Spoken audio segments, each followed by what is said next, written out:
And that big wrapper,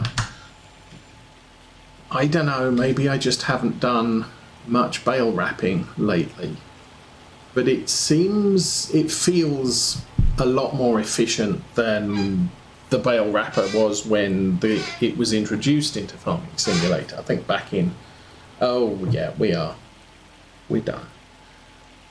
Let's lift that up, turn that off, and if we look there, I noticed we were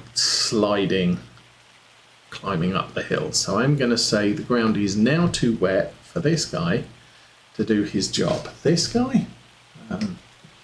Start the engine, fold the thing up. Let's back it up. Well, actually, this is a heavy rainstorm now. So jump in the tractor. Why isn't the windshield wiper running? It's interesting. I don't have a windshield wiper mod that requires you to turn on and off the windshield wipers. This is weird.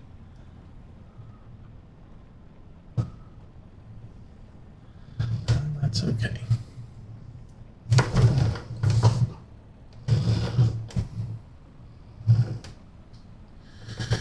So, contract done. Crazy trees. Oh, and a gate.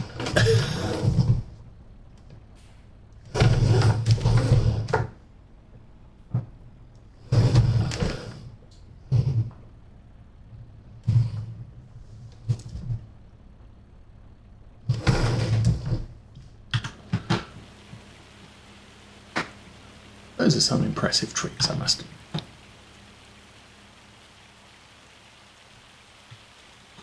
Close that. Are there windshield? Yes, there is a windshield wiper at the top there. Not that one.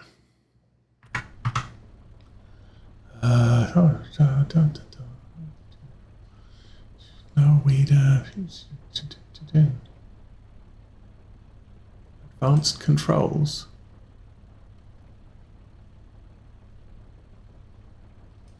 I have no idea what the advanced controls do. This may be an IC ready tractor, and I do not have IC mod loaded. So I'm going the right way, aren't I?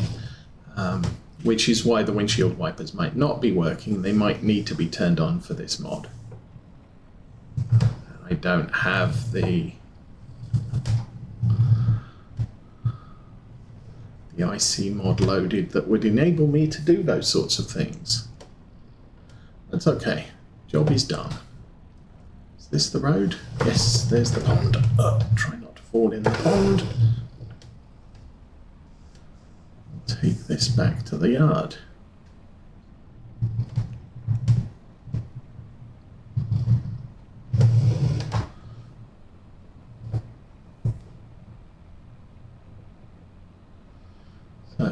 Even so, it's a nice interesting colour tractor.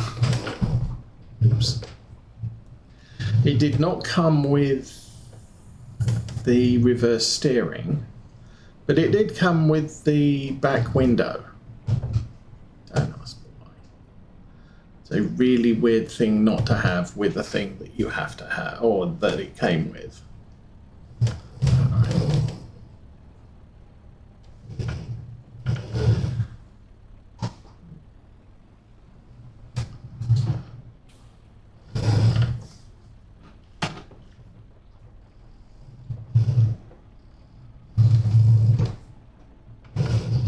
Squeak and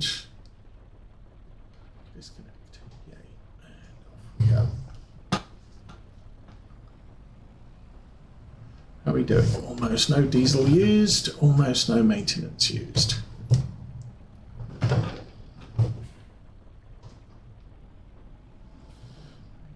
this in here.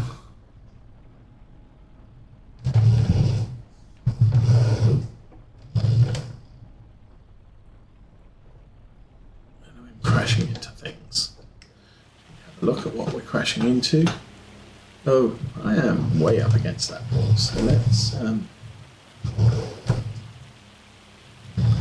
do that. There we go, much better. It's actually quite a narrow shed area for that thing. Even so, that's good. You're done. You are missing bits.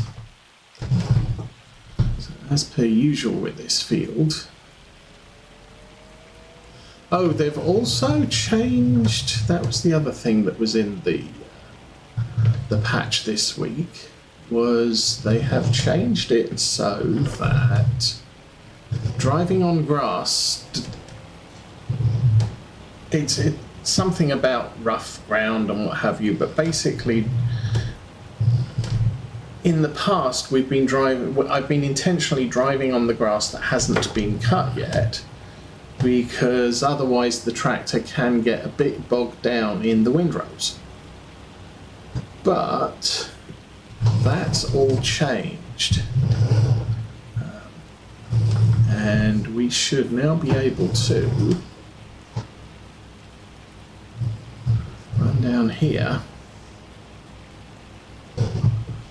and we will not have any problems with the grass, the cut grass that we're driving on.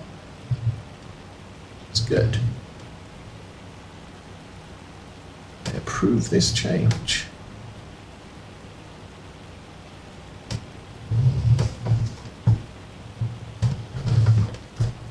And this issue here is all caused by the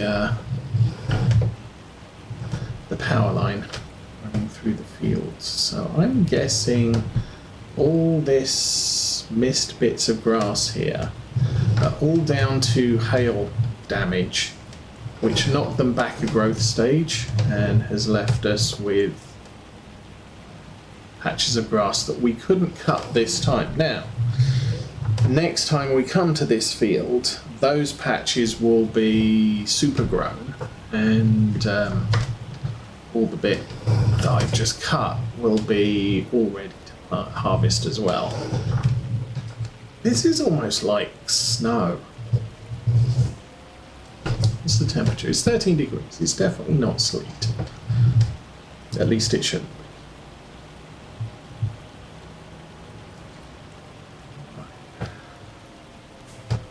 Sneak this tractor up here.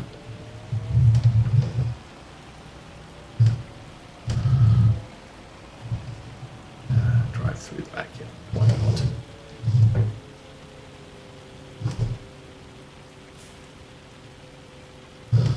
Squeak. And we will jump out and open the gate.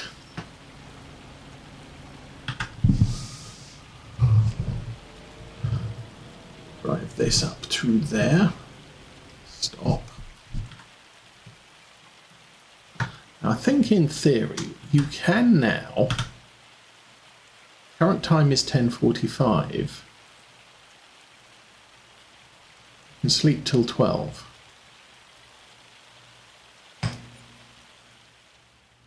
And there we go. It's still April 1. It's now midday. And what the heck is that? Is that a hook lift of some type? I honestly don't know. Well, there's a thing. Anyway, I don't need one of those. But now that the rain stopped, we can get back to work.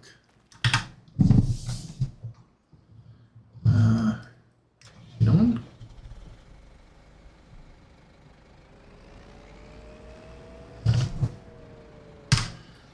And workers off.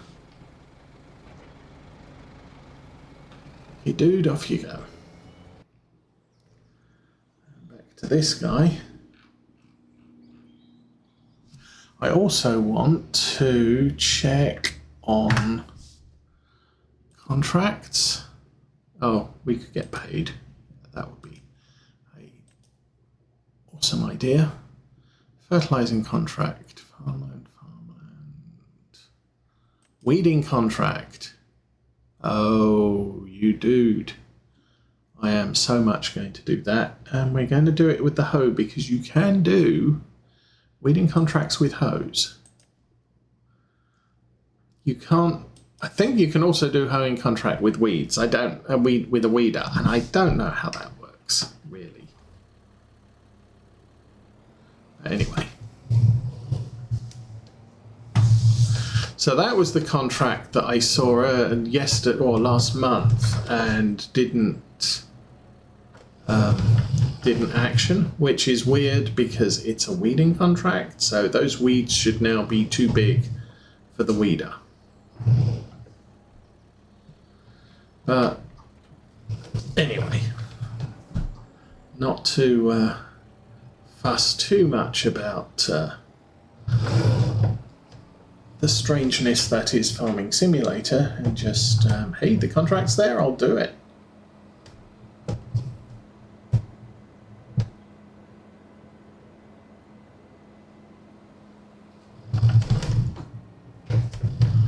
I've also seen weeding contracts. I don't want to go this way. Actually, I don't want to go this way. Dude, stop.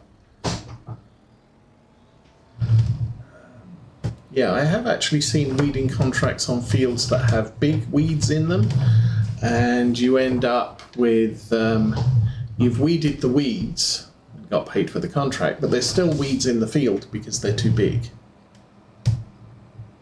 A little bit weird, but anyway, let's get this job started, because this is going to pay extremely well.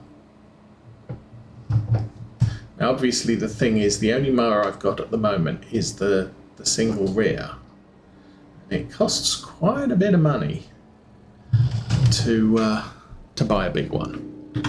I also don't have a field to use it on yet.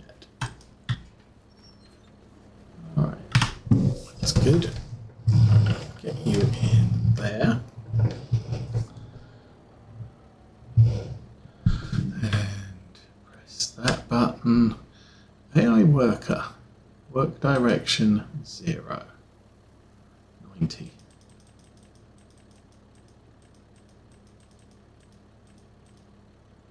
Okay. Go.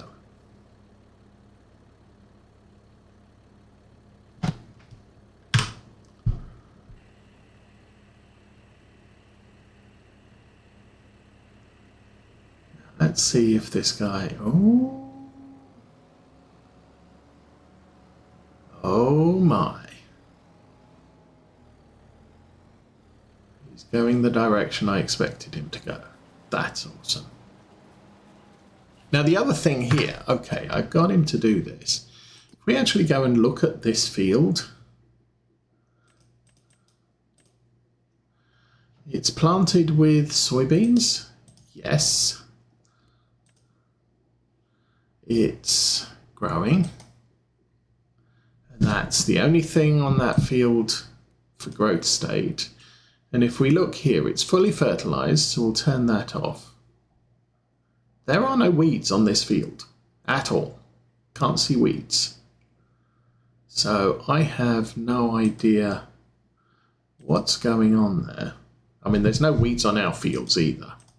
But, anyway.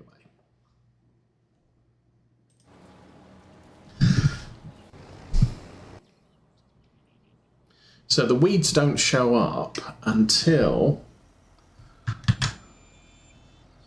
the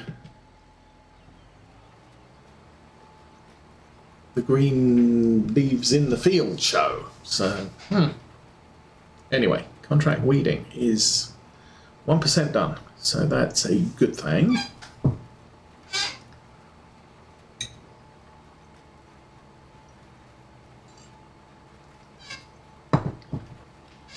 Struggling a little bit to get up the hill here, but not significantly. So yeah, the only way I can really contract, if I can do the contract with a weeder, is to definitely use guidance steering. It's interesting. The weather says it's going to be mostly cloudy here today. It's raining. Mrs. Osa was considering cutting the grass today, but I don't think that's going to happen now.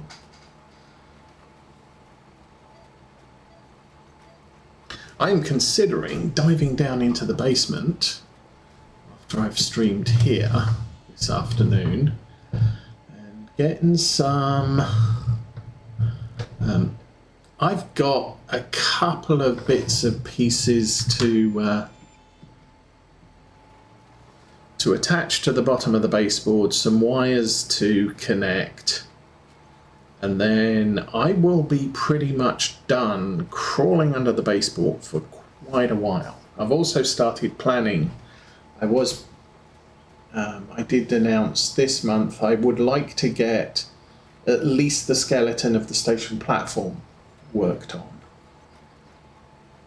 I've started planning that, and my initial plan was, I'm going to need platforms that are 4 inches wide. Actually, I've been looking up things. You only need platforms that are scale 4 inches wide if you're running trains that routinely pass through the station at 100 miles an hour on both sides of the track. If trains only proceed through the station at 100 miles an hour on a single track and the other track is for slow trains that usually stop, then you can drop it down to about 3 to 3.5 inches scale. And if no trains exceed 100 miles an hour, then you can do it at 2.5 to 3 inches. Now, in steam days, most trains typically didn't run through stations at 100 miles an hour, and they didn't have quite the requirements. So I could actually have stations that are scale 2 inches wide, but I'm thinking I'll go 2.5, just because I've got the space. And at the ends they might be 2 inches, because I do, where the bay platform and the loop are, they are going to be diverging from the main line. So if I want the platform to be longer, it's going to be narrow at the ends. Apparently that's permissible in the modern day. You just have, that's where passengers don't routinely stand waiting for a train.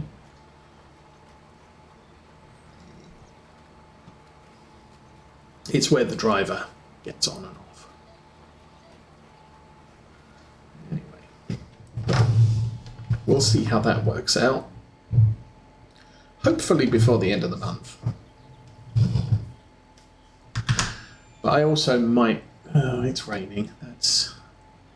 That means I can't go outside and cut bits of wood. But I was thinking I could start fashioning up some triangular pieces of wood and foam to support the diverging lines to those additional platforms. At this stage, I've got the turnouts to use on the bay, so that might be the next piece of track I end up getting laid as well. But for now, I'm not planning to lay that immediately. That's just I've got all the track I need to do that, so that should be the substructure that I work on first. And the loop, the passing loop, I'm going to need to buy some more turnouts, and that takes a while. So, and we have so much other stuff going on. Now, car needs looked at because it's reporting check engine lights on.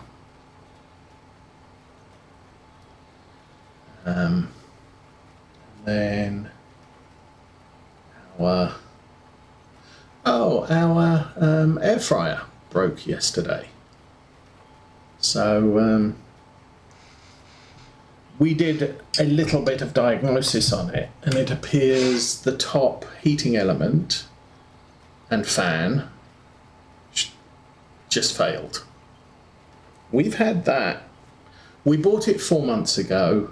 We unpacked it. We had it sitting around the house and unpacked it a month after we bought it. So it's been running for 3 months and the top heating element burnt out. Not impressed with that. That is not a good thing. Our last air fryer, we had that for about 4 or 5 years before it finally packed up. And it's like, okay, we need to get a new one. But seriously, and this one was a really nice air fryer. It was one of the sort of the French door, double open doors at the front, slide the food in, shut the door, and cook things. And we used it for almost everything. Now there's 2 of us. We don't generally cook a lot on the stove. If we want to boil vegetables or something like that, yes, we'll cook on the stove. Fry some eggs, yeah, I'll do that on the stove. But and we almost never use the microwave. In fact, if the microwave broke down, I wouldn't be too sad about that. I'd just move the air fryer over to that spot on the counter. But the air fryer, we just, it's so much nicer to cook things. I don't like reheated pizza, leftover pizza from the pizza shop. Not a big fan on pizza these days either. I used to love pizza. Pizza used to be awesome, but I don't know what it is. These days it's just not what it used to be. But still, you end up with leftover pizza. So what are your options? You can heat it up in the microwave, which makes it a stodgy, bendy, meh, and very chewy. Or you could heat it up in the oven, which you end up with a crispy, dried out hulk of whatever. But we did find you can stick it in the air fryer and it comes out nice, crispy, not quite, fresh out of the oven as delivered, but it's definitely improved texture over doing it any other way. I think prior to that, the best I'd found was stick it in a skillet. I think you put a drop of oil in the skillet, heat it up, and then make the bottom a little bit oily. Not too much. Stick the pizza in, stick a lid on top of the skillet to keep the heat in, and then just heat the pizza up for a while. And it makes the bottom a little bit crisper. So it's not stodgy, bendy, meh. It's a little bit okay. It's not burnt to a crisp like it is if you warm it up in the oven. It's actually quite a good way to heat up old pizza.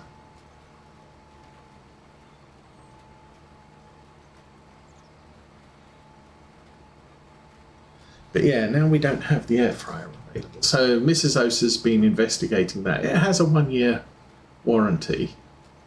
So she's been looking up how to do that. And oh my goodness, is that a pain in the butt.